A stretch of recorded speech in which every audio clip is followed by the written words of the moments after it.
Queria Eu tô agradecer bem, não. muito, muito mesmo o convite para o assunto, que é o meu xodó.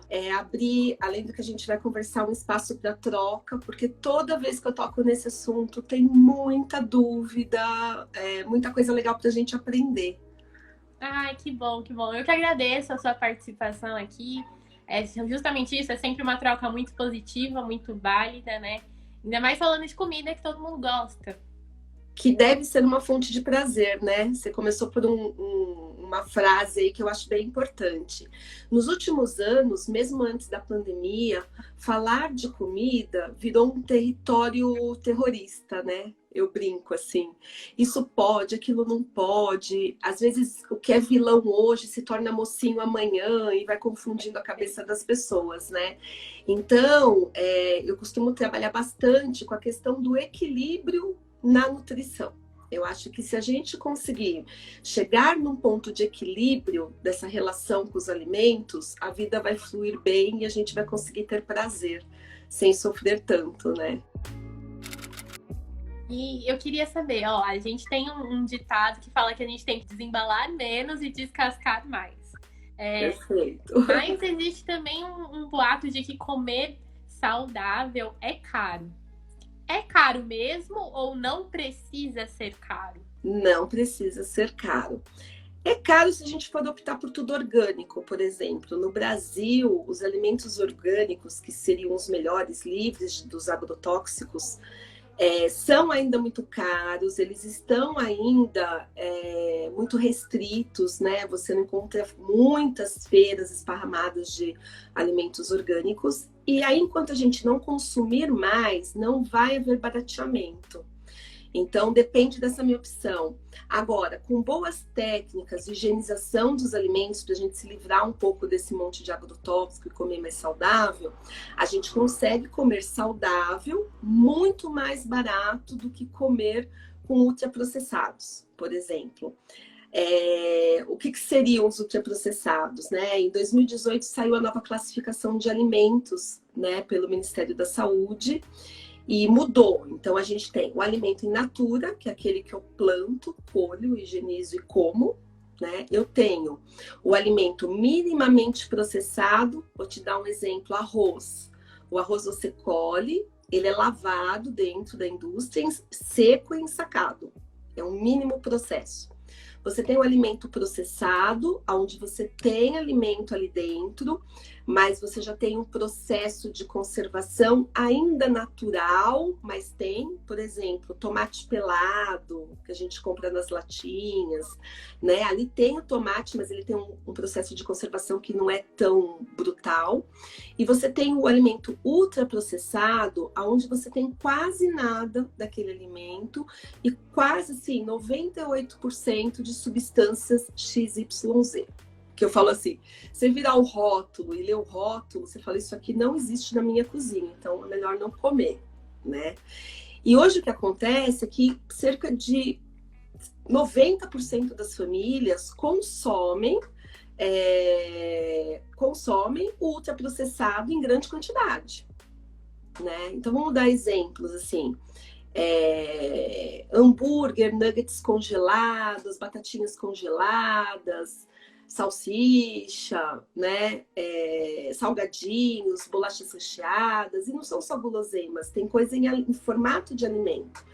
Então vai o equilíbrio de novo, né? Eu preciso aumentar o hortifruti, o meu arroz, meu feijão, meu macarrão, o meu carboidrato vai estar lá, mas eu preciso aumentar os legumes, as verduras, as frutas e reduzir os ultraprocessados. A questão não é tirar industrializado. A gente não vai ter comida para a população do Brasil se a gente fizer uma greve ao industrializado. A gente vai morrer de fome e vai faltar nutriente.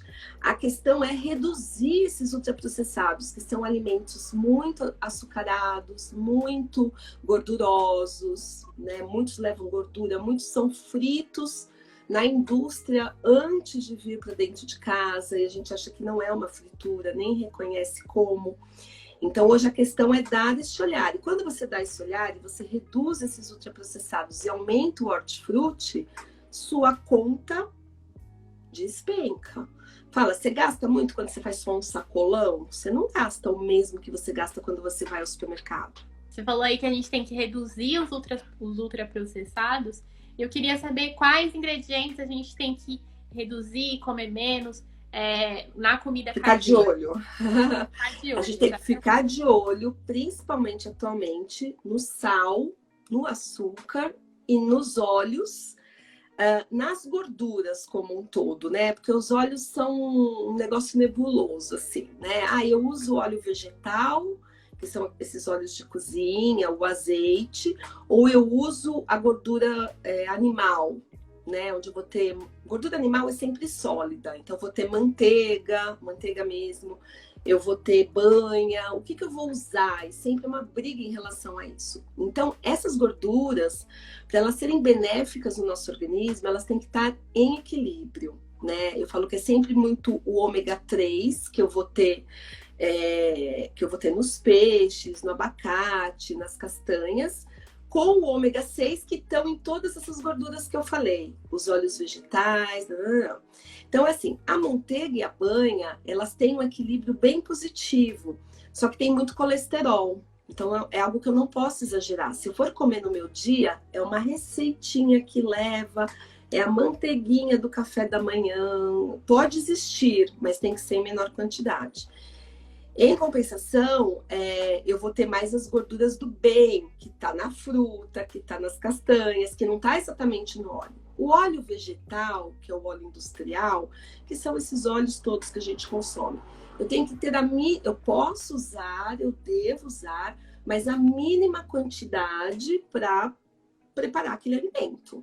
Nada de muita fritura. Hoje a gente tem air fry, né, que as pessoas usam bastante. Reduzir essa quantidade. Então, isso é muito importante. E o melhor óleo que a gente tem é o azeite extra virgem de oliva, que acaba sendo mais caro como um todo para a população, mas que é superior a todas essas gorduras, né? Então, vai um equilíbrio. A ideia é reduzir de todos os sentidos essas gorduras de preparo.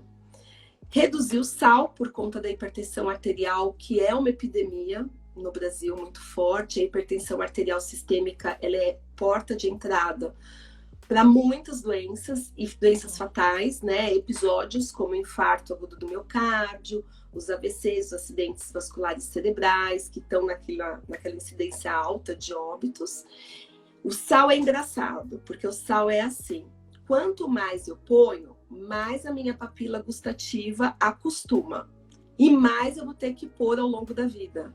Entendeu? Não. Por isso que crianças pequenas não consomem sal até 1 ano. Quando entra na comida da família, assim mesmo tem que consumir pouquinha quantidade. Quanto menos eu consumo, eu consigo estabilizar. Se eu começar a encher de sal, aí eu vou querer cada vez mais. E o açúcar, né? Pelos motivos de glicemia, a questão diabética, a questão, enfim, de todas essas doenças crônicas que a gente falou. Obesidade, entre uma série de coisas. Esses são os 3 principais. Não esquecendo que o Brasil é um dos países que mais consomem carboidrato no mundo. Carboidrato, tudo que vai farinha. Então, pão, bolacha, bolo, as massas, né? Macarrão, as massas, todos os tubérculos que nascem embaixo da terra e que são brancos, no máximo amarelado, porque é o amido, né? Então, pensar, batata, mandioca, cará, inhame, mandioquinha, esses, mais essa coloração mais clara. A gente consome excessivamente. E esse carboidrato também invade a área do açúcar, né? Na questão do diabetes. Então, quem é diabético tem que fazer controle de carboidrato, escolha por carboidratos melhores, com uma quantidade mais adequada, e do açúcar. São as 2 coisas. Então, esses são os alimentos que a gente tem que ficar de olho. Não que a gente não possa consumir, mas tem que reduzir quantidade. Dá uma reduzida. Bom, é isso, doutora. Eu queria agradecer muito. Adorei. Ficaria aqui. Eu também, aprendi horrores aqui, adorei. Você gostou do papo? Tem muito mais, né? Acho que são um introdutório, assim, da importância da gente falar. Eu, como médica, vejo que tem Nutri aqui e tal, e eu sou muito amiga das nutricionistas, trabalho com várias nutricionistas, porque lido muito com alimentação. E eu acho que o médico ele tem que aprender cada vez mais também sobre nutrição para fazer esse paralelo, porque todas as áreas da medicina, você pensar em cardiologia, endocrinologia, tudo passa pela alimentação do paciente, né? Então a gente precisa realmente conhecer, saber quando encaminhar, quando precisa contar com a ajuda de um profissional da nutrição e as conquistas são muito grandes. Eu acho que a gente melhora, né? Comer bem faz o nosso cérebro funcionar melhor, a nossa produtividade ficar melhor. Né? Às vezes você fala, nada dá certo no meu trabalho, eu não consigo cumprir prazos, a coisa não acontece, você está meio desencantado da vida. E na realidade, às vezes é você que não está conseguindo raciocinar, enxergar as coisas de uma maneira mais assertiva. E a gente sabe hoje que a alimentação bloqueia muito isso também. Então, vamos falar mais sobre isso, que isso é bem legal. Tem muita coisa para trazer, para puxar.